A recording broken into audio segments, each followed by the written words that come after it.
지난 주일날 교회가 부흥하고 성장하기 위해서는 우리 인간적인 방법이 아닌 하나님의 성령의 역사가 일어나야 한다 말씀을 드렸었습니다.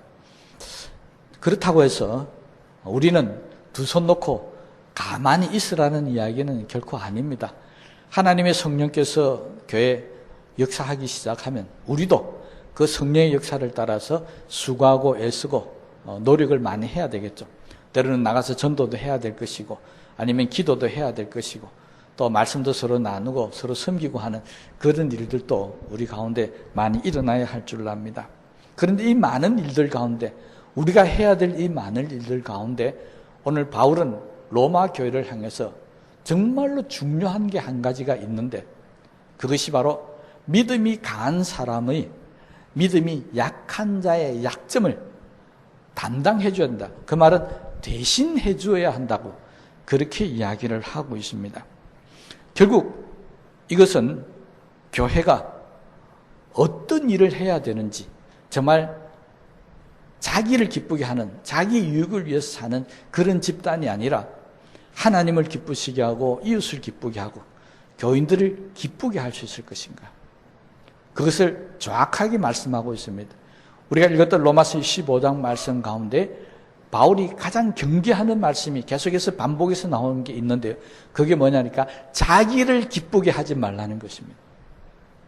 여러분, 우리가 교회 안에서 신앙생활하는 것은 믿음이 약할 때는 물론 나를 기쁘게 해야 되겠지만 그러나 믿음이 강해지면 절대 자기를 기쁘게 해서는 안 된다는 것입니다. 오히려 믿음이 약한 사람을 기쁘게 해야 되고 이웃을 기쁘게 해야 되고 하나님을 기쁘시게 하는 것이 그것이 믿음이 강한 사람들의 모습이라고 그렇게 이야기를 해주고 있습니다. 그래서 교회는 믿음이 약한 사람을 담당하지 않으면 그들을 돌보지 않으면 그것은 교회가 아니라까지 바울은 지금 강력하게 우리에게 이야기를 해주고 있습니다. 다시 말하면 약한 자들이 성도 믿음이 강한 사람들의 도움을 받아서 점점 믿음이 강해져서 나중에는 정말 교회의 기둥 같은 일꾼이 쓰임 받을 수 있도록 성장해 나가는 것, 그것이 바로 바람직한 교회의 모습이라는 것입니다. 그렇다면 교회 안에 있는 약한 자들의 눈물이나 고통이나 아픔 이런 것들을 몰라 해버리고 방치해버리면 그런 교회는 아무리 사람이 많이 모이고 대형교회로 커간다 할지라도 좀 전에 말씀드렸던 대로 사람을 기쁘게 하고 교인들 서로는 기쁘게 할지 모르지만 하나님을 기쁘시게 하는 교회는 될 수가 없다는 사실입니다. 하나님을 기쁘시게 하는 교회는 절대로 교회 안에 약한 자의 눈물이나 고통이나 아픔을 그냥 두지 않습니다. 믿음이 강한 사람들이 그 약한 자들을 위로해주고 보살펴주고 대신에 짐을 지주는 그런 모습이 참다운 아름다운 교회의 모습이라는 것입니다. 그런데 우리 교회 안에 떠도는 속설이 하나 있습니다. 뭐냐니까 흔히 말하기를 교회는 사람 보고 다니면 안 된다. 잘 아시죠? 그럼 뭘 보고 다녀야 됩니까? 오직 하나님만을 보고 다녀야 한다. 그 말은 사람 보고 다녔다가 상처받은 일이 생기고 사람 보고 다녔다가 실망하고 낙심한 일이 생기니까 절대로 사람 보지 말고 하나님만 보면 그런 일이 없다 하라고 하는 그런 이야기입니다. 이건 교회 다니는 사람들이 속설처럼 말하고 있지만 이것은 성경의 가르침이 아닙니다. 이건 교회 안에서 상처받았던 사람들이 하는 소리지 성경의 하나님의 가르침은 결코 아니라고 하는 것입니다. 성경은 예수를 잘 믿으면 결코 혼자서 교회로 왔다 갔다 하지 않는다는 것입니다. 여러분, 우리 성경을 잘 보면요, 우리 기독교 신앙은 합력하여 선을 이루는 것이라고 그랬습니다. 나 혼자 합력할 수 있습니까? 아닙니다. 온 성도들이 같이 힘을 합해야 되는 것입니다. 그래서 바울은 고린도 교회를 향해서 그렇죠. 우리는 각 지체다. 우리 각자가 서로 연합하여서 그리스도의 몸인 교회를 이루어 가야 한다라고 그렇게 가르치고 있습니다. 성경 어디를 보든지 간에 그냥 나 혼자만 다니면서 하나님만 바라보고 신앙생활하는 그런 성경 구조는 없습니다. 그럼 왜 그런 말이 나왔는가? 교회가 약한 자의 고통과 아픔을 돌아보지 않았기 때문에, 그 약한 자는 사람의 도움을, 사람의 위로가 자기에게 안 오기 때문에, 그래서 오직 나를 위로하시는 하나님만 보겠다, 그렇게 살고 있다라고 하는 것입니다. 그래서 바울은 그런 교회는 제대로 된 교회 모습이 아니다. 그래서 믿음이 강한 너희는 믿음이 약한 자를 그냥 두지 말고 잘 돌아봐야 한다는 것입니다. 이것은 봉사를 더 많이 하라, 더 많이 섬기라는 그런 의미는 결코 아닙니다. 이거는 교회의 정체성을 나타내는 말. 무슨 말이냐면 그렇게 하지 않으면 이건 교회가 아니라는 것입니다. 믿음이 강한 사람들이 믿음이 약한 자를 돌아보지 않으면 그게 잘못됐다는 정도가 아니라 아예 그런 것은 교회가 아니다. 교회는 반드시 강한 자가 약한 자를 섬기는 곳이 되어져야 한다는 것입니다. 그러면 이 섬김이 뭘 섬기느냐? 기도를 잘하도록 해야 되느냐? 아니면 성경을 더 많이 알도록 해야 되느냐? 초대교회 보면 초대교회 성도들의 믿음이 강한 자가 약한 자를 어떻게 섬겼는지 우리에게 잘 설명해 주고 있는 부분들이 사도행전 초반에 굉장히 많이 기록되어 있습니다. 그 돌봄이라는 것은 전인적인 돌봄, 다시 말해 모든 것을 다 돌봄, 신앙뿐만 아니라 그 가정의 생활이나 또는 경제적인 것까지도 교회 강한 자들이 약한 자를 돌아봐야 했다는 것입니다. 그래서 초대교회는 어떻게 했습니까? 어떤 사람들은 자신이 가진 재산의 절반을 갖다 놓고 어떤 사람들은 모두 다 하나님 앞에 드립니다. 그 왜 드렸습니까? 교회 안에 오는 가난한 자들, 교회 안에 오는 약한 자들을 이것을 통해서 좀 도와주십시오. 그래서 초대교회는 교회가 가난한 성도들의 물질적인 것, 그들의 식생활까지도 다 책임을 져주었습니다. 그것이 바로 성경이 이야기하는 강한 자가 약한 자를 도우라고 하는 말씀의 본이었습니다. 그러니 교회는 항상 약한 자가 도움을 받는 그런 모습을 갖춰줘야지 믿음이 없다고 책망받고 교회를 잘못한다고 야단맞고 또 잘못했다고 비난받고 그것은 올바른 교회가 아니라는 것입니다. 교회뿐만이 아닙니다. 예수 믿는 우리 성도들의 가정도 마찬가지입니다. 여러분, 우리 가정 안에서 한 가족이라도요, 약하고 험있고 이러면요, 그것 때문에 때로는 마음 상하고 상처받는 일들이 얼마나 많이 생기는지 모릅니다. 그래서 가정 안에서도 부모든지 자녀든지 간에 약점을 가진 사람이 있으면 그 약점을 인해서 상처받고 고통당합니다. 그런데 그 가정이 그 약점을 계속해서 꼬집어내고 공격을 하고 하면 그건 풍지박산되는 것입니다. 그러나 아름다운 가정의 모습은 어떻습니까? 내 가족들의 아픔이나 연약함을 돌아보고 감싸주고, 그래서 가정이 보금자리가 되고 안식처가 되고 울타리가 되어준다는 것입니다. 그런데 그렇지 못한 부모 자녀 간에 문제가 있습니다. 우리 교회는 그런지 아닌지 잘 모르겠지만 나무교회 이야기니까 제가 하겠습니다. 자녀들이 부모들은 이렇게 합니다. 엄마 아빠가 내게 해준 게 뭐 있다고. 그건 아마 많이 들었을 거고, 또 여러분도 자녀 시절에 아마 부모님을 향해서 그렇게 한 사람이 있을는지는 모르겠습니다.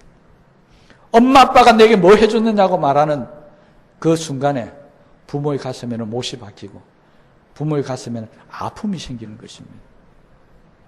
부모만 그렇겠습니까? 자녀도 마찬가지입니다. 부모들이 자녀를 향해서 흔히 하는 이야기가 있죠. 어린 자녀들에게. 우리 교회는 이런 말 안 했으면 참 좋겠습니다. 저게 커서 뭐가 될는지 모르겠다. 네가 커서 뭐가 될래? 그건 자라는 자녀에게 정말 큰 상처가 되는 것입니다. 가정에서도 어떤 이유든지 간에 남들과 비교해서 부족한 것이나 잘못된 것을 끄집어내면 부모도 자녀도 다 상처를 받습니다. 그래서 우리는 교회도 상처받고, 가정에서도 상처받고, 직장에 가서도 상처받고. 왜 그럴까요? 우리들 가운데는 강한 자보다는 약한 자가 훨씬 더 많기 때문에 그렇습니다. 그래서 우리는 지금까지 살아오면서 내가 약할 때 약한 자로서 그 받은 상처가 안 없어졌어요. 그 아픔 때문에 늘 고통을 당하고 있는 사람들도 분명히 있습니다. 여러분, 직장은 그럴 수도 있고 그건 계급 사회니까요.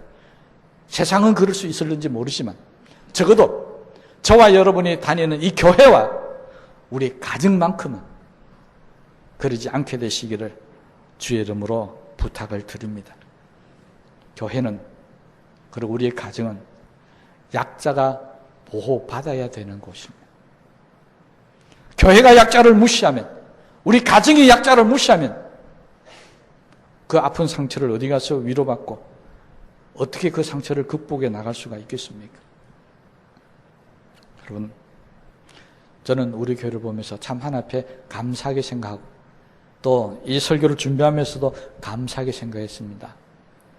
언젠가부터인지는 모르지만 우리 교회가 아픔 있는 성도들이 있으면 서로 마음을 합해서 도와주고 위로해주고 또 좋은 일이 있으면 서로 기뻐해주고 나누는 그런 모습들이 보이기 시작했었습니다. 여러분들 어떻게 느끼는지 모르지만 담임을 하고 있는 목사 입장에서는 그런 모습들이 보이기 시작해서 얼마나 감사한지 모릅니다. 서로 위해서 봉사하고 섬기고 약점을 캐내기보다는 오히려 덮어주고 하는 그런 성숙된 모습들이 이제 우리 교회에 나타나는 모습을 보면서 얼마나 감사했는지 모르겠습니다.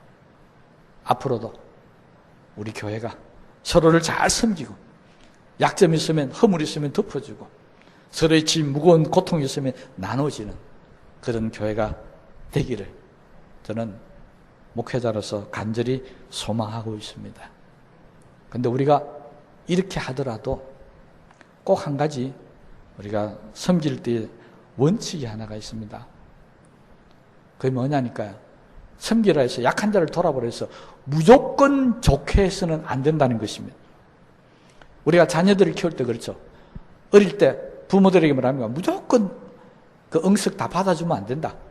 때로는 책망되고 훈계도 해야 되고 해야 되지. 무조건 다 받아줬다간 버릇 나빠진다. 그런 이야기 많이 하지 않습니까? 교회도 마찬가지입니다. 믿음이 약한 자들의 그것을 무조건 받아줘 버리면 그 사람은 신앙이 안 자랍니다. 계속해서 10년이 지나고 20년이 지나가도 계속해서 초보적인 신앙에 머물러 있습니다. 어린아이 같은 신앙에 머물러 있을 수밖에 없다는 것입니다. 그래서 오늘 본문 말씀에 그렇게 합니다. 약한 자를 도우고 우리 이웃에 있는 사람을 도와줄 때 원칙이 하나 있다. 그것이 바로 2절에 있는 말씀입니다. 우리 각 사람이 이웃을 기쁘게 하기는 하는데 기쁘게 만들어줘야 되는데 뭘 해야 되느냐니까 선을 이루고 덕을 세우도록 하라. 그러니까 무조건 도우는 것이 아니라 이 사람이 정말 믿음이 잘 자라고 앞으로 하나님의 큰 일꾼이 되기 위해서는 도와줄 때 이것이 이 사람 하나님의 뜻을 이루도록 하고 덕이라는 것은 원에 보면은 집을 세우는 일입니다. 다시 말하면 하나님의 교회, 하나님의 나라를 세우는데 필요할 때 그때 그를 위해서 도와라고 하는 것입니다. 그러니까 교회 안에서 도와주는 방법은 그겁니다. 하나님의 선을 이루고 하나님의 나라를 이루어가는 것. 그렇게 도와야 그것이 바르게 돕는 것이다. 바울은 이 앞장에서 교회를 천국이라고 비유하면서 하나님의 나라라고 비유하면서 이렇게 말씀을 하고 있습니다. 하나님의 나라는 먹는 것과 마시는 것이 아니요 오직 성령 안에서 의와 평강과 희락이라. 그렇게 말씀하고 있습니다. 여러분, 우리 코로나 때문에 교회에서 점심 식사를 안 한 지 꽤 오래됐죠. 우리 성도들이 간혹 그런 이야기 합니다. 점심 때 교회에서 먹는 그 국수나 음식들이 참 맛있는데, 그런 이야기를 자주 하는 이야기를 들었습니다. 여러분, 교회는 정말 음식 맛있게 해서 성도들이 기뻐하는 거 얼마나 감사한지 모르겠습니다. 수고하시는 분들이 그만큼 노력을 많이 하셨겠죠. 그런데 바울의 말에 의하면 그런 것보다는 이전에 우리가 오후 예배도 드리고 새벽기도 드리고 모여가지고 각 가정에서 예배 드릴 때 그때가 훨씬 좋았는데라고 하는 말이 나왔으면 저는 훨씬 더 기쁘겠는데, 그런데 먹고 마시는 이야기는 많이 하는데 예배가 없어진 것이나 우리 각 모임이 없어진 것에 대해서는 아쉬워하는 소리를 아직은 제가 들어본 일이 없는 것 같아서 일부러 이 말씀을 딱 제가 설교할 때 넣어야 되겠다 하고 지금 넣는 겁니다. 앞으로는 점심 때 먹은 국수도 맛있지만은 모여서 예배 드릴 때 은혜도 좋았다, 이렇게 일부러라도 그렇게 한번 해보시기 바라. 왜? 바울은 교회가 하나님의 나라가 이루어져야 되는데 그 하나님의 나라가 이루어지기 위해서는 맛있는 거 먹고 마시는 그게 아니라는 것입니다. 교회가 천국이 이루어지는 것은 하나님의 의와 평강과 희락이 나타나야 한다. 다시 말하면 성도들이 교회 오면 하나님의 의가 나타나야 된다는 것입니다. 성도들이 교회 오면은 사람들이 볼 때마다 서로 배려하고 서로 받아주고 그 마음이 편해지고 그것에 대해서 막 기뻐하고 이런 모습이 나와야 그것이 바로 교회의 본 모습이고 천국 같은 교회가 될 수 있다는 것입니다. 그러니까 성도들이 교회에 나와서 맛있는 거 먹는 것도 좋겠지만 그 이전에 뭘 하라고요? 하나님의 의와 평강과 희락이 나타나는데 더 애쓰고 힘써야 한다는 것입니다. 다시 말하면 성도들이 교회에 올 때 이곳이 천국이나 느껴지려면 약한 자들이 와서 편안해지고 약한 자들이 와서 세상에서 얻지 못하는 기쁨을 얻을 수 있고 즐거움을 얻게 되어지면 교회가 천국이 되는 것입니다. 그런데 교회 오니까 약점을 꼬집어내고 비난하고 비판하고 그러면 교회가 천국이 아니라 지옥이 되는 것입니다. 여러분, 교회는 천국을 이 땅에 옮겨놔서 앞으로 천국이 어떻느냐 경험하기 위해서 교회 안에서 우리에게 천국이 이루어지도록 주님은 당부하셨습니다. 그런데 교회가 천국이 이루어지지 못하고 지옥이 되면 안 되잖아요. 바울은 로마 교회 교인들을 향해서 그랬습니다. 그러니 이 천국이 이루어지기 위해서는 믿음이 강한 우리는 이렇게 이야기하고 있습니다. 이 말은 무슨 말이냐면 내가 생각할 때 나는 믿음이 강한 사람입니까? 약한 사람입니까? 떠오르죠? 내가 믿음이 강하다 이렇게 생각되는 사람이 있다면 그 사람은 다른 사람보다 내가 믿음이 강하다 자랑하라고 그런 게 아니고요. 그렇게 생각되어지고 그렇게 느껴지거들랑 어떻게 하라고요? 약한 사람을 돌아보고 짐을 서로 나눠주고 위로하라. 믿음이 강한 사람이 믿음이 약한 사람 보고 너 왜 그러냐 비판하고 책망하면 그건 믿음이 강한 사람이 아니라는 것입니다. 정말 믿음이 강한 사람은 그 약점을 내가 담당한다는 것입니다. 담당이란 뭡니까? 그 사람 대신하는 겁니다. 그 사람 대신해서 내가 그 일을 맡아주고 그 사람 대신해서 그 아픔을 내가 하나 앞에 기도해 주는 것. 그것이 믿음이 강한 우리가 해야 할 일입니다. 그런데 지옥 같은 교회는 믿음이 강한 사람이 약한 사람의 잘잘못을 따집니다. 갈등과 분열이 막 일어납니다. 그리고 강제적으로 바로 잡으려고 그럽니다. 그러면 100% 그 교회는 갈등이 생길 수밖에 없다는 것입니다.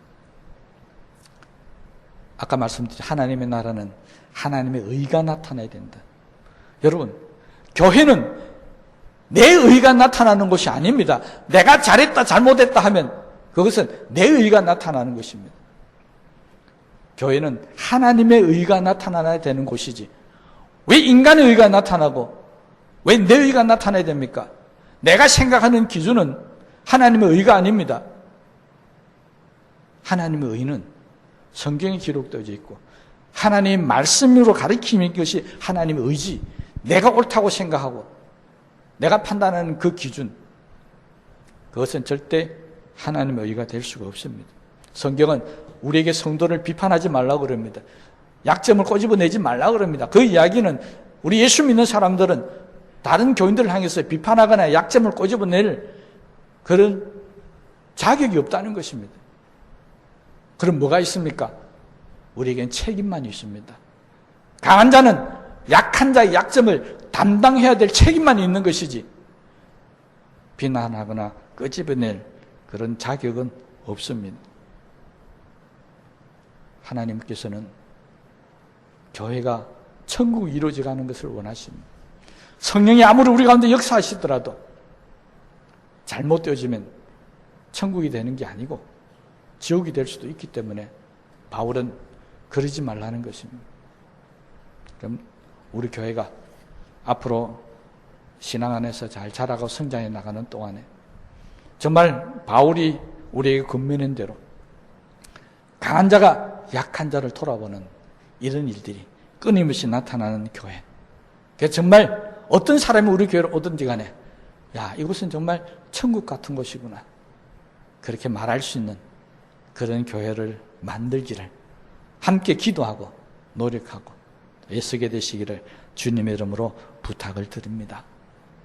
그러기 위해서 우리가 꼭 내 자신이 꼭 명심해야 될 것이 그 다음 3절 말씀에 나옵니다. 그리스도께서도 자기를 기쁘게 하지 아니하신다니 기록된 바 주를 비방하는 자들의 비방이 내게 미쳤나이다 함과 같으니라. 그리스도께서 뭐 했다고요? 자기를 기쁘게 하지 않았으니까 우리도 나를 기쁘게 하지 말라. 이게 첫 번째고요. 이건 아까 말씀드렸으니까 그 다음 두 번째로 넘어가겠습니다. 두 번째가 뭐였습니까? 주를 비방하는 자들의 비방이 내게 미쳤다. 그 말은 다른 사람들이 나를 비방하더라는 것입니다. 어떤 사람요? 그리스도를 기쁘게 하고 하나님을 기쁘게 하는데 약한 자를 담당하고 도와주는데 사람들이 나를 비난하는 사람들이 있더라는 것입니다.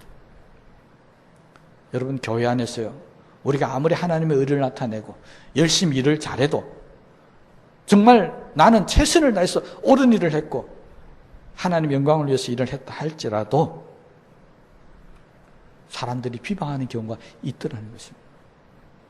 잘 도와줬는데 내가 잘 섬겼는데 오늘 우리가 말하는 속으로 뒤통수 맞는 일이 생긴다는 것입니다. 그럴 때 우리는 어떻습니까? 낙심하지 않습니까? 실망하지 않습니까? 오히려 안 도와줄 걸 그렇게 우리는 고통을 당합니다. 여러분 오늘 말씀은 그것이 당연하다고 생각하라는 것입니다. 왜? 주님께서도 비방을 당했는데 주님이 잘못한 게 뭐 있습니까? 죽은 자도 살리셨고 병든 자도 고치시고 가난한 자 돌아보시고 이 땅에 오셔서 주님이 잘못한 게 있으면 이야기해 보십시오. 그런데 우리는 정말 주님이 잘못한 게 아무것도 없다고 생각하고 있는데 초대교회 그 당시는 안 그랬다는 거죠. 제사장들도 바리새인들도 유대인들도 다 주님이 잘못했다고 비난했던 일들이 얼마나 많이 있었습니까? 우리가 예수님보다 더 잘하고 있습니까? 그렇지 않지 않습니까? 예수님보다 우리 못합니다. 그런데 우리보다 훨씬 더 잘하신 예수님도 비난받으시고 나중에는 채찍 맞고 십자가에 돌아가셨는데 우리는 당연하겠잖아요. 그런 마음을 가지시라는 겁니다. 주님도 비방을 받았으니까 나도 비방한다. 그러면 주님은 어떻게 하셨다고요? 비방받았을 때 자기를 공격할 때 주님이 십자가 위에서 우리에게 가르치신 유명한 기도가 있습니다. 아버지여 저들의 죄를 용서하여 주시옵소서. 저들이 알지 못하고 하나이다. 잘 알지 못하니까 비방하고 비판하는 것이지 알면 그러지 않으니까 하나님 용서해달라고 그렇게 기도했던 것. 그것이 바로 저와 여러분들의 기도가 되어야 한다는 것입니다. 믿음이 강한 자의 모습으로 살아가는 사람들의 기도가 되어져야 한다는 것입니다. 그래서 주님처럼 당장 칭찬 못 받더라도 지금은 비방받고 지금은 고난받더라도 나중에 하늘보다 영광의 자리를 차지했던 주님처럼 나도 주님 오시면 하나님 나라 보좌 우편에 앉아서 영광의 면류관을 받았을 것이라 믿으시기를 바랍니다. 그러므로 비방하면 감사하게 생각하시고 다 넘어가시기 바랍니다. 여러분 세상에 내 마음 같은 사람 어디 있습니까? 또 내 마음에 쏙 드는 사람이 있습니까? 없습니다. 내 속에 난 내 자식도 내 마음에 안 들 때가 얼마나 많습니까? 내 마음을 못 알아줄 때가 얼마나 많이 있습니까? 내 속한 내 자식도 나를 비난하고 내 약점을 끄집어낼 때가 얼마나 많이 있습니까? 그런데 남들이잖아요. 나를 잘 모르는 사람들이잖아요. 나를 비난하고 하더라도 참고 인내하시기 바랍니다. 그리고 약한 자를 도우는 일을 중단하지 마시기 바랍니다. 우리에게 하나님 주신 바로 책임이 있습니다. 약한 자를 돌아보고 그 약한 자를 기쁘게 하기 위해서 우리가 애쓰고 노력해야 수고해야 돼요. 그 약한 자를 더욱더 성숙한 일꾼으로 만들기 위해서 내가 더 많은 기도와 노력이 필요한 것입니다. 그런 모습으로 우리가 교회 안에서 서로 배려하고 서로 기도해주고 돌아봐주면 그것이 바로 천국 같은 교회가 된다는 것이 바울의 겉면의 말씀이었습니다. 여러분, 바울이 로마 교회가 천국 같은 교회가 되기를 원했듯이 저도 우리 교회가 천국 같은 교회가 되기를 소원합니다.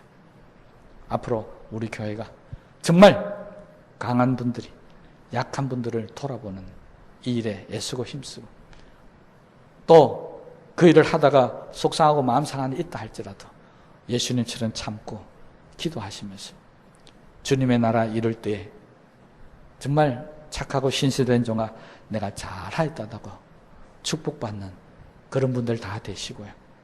또 그런 일들을 열심히 우리가 애쓰고 해 가신다면 하나님께서 바로 우리 교회를 더 큰 교회로 축복하시고 더 큰 일을 맡겨주실 것이고 더 큰 일꾼들이 우리에게 많이 나올 수 있도록 은혜를 주실 줄로 분명히 믿습니다. 저와 여러분들의 섬기는 이 교회가 천국 같은 교회가 되게 해달라고 앞으로도 더 애쓰고 힘쓰시고 노력하시는 그런 은혜가 있게 되시기를 다시 한번 부탁을 드리겠습니다. 우리 말씀을 생각하시면서 기도하시겠습니다.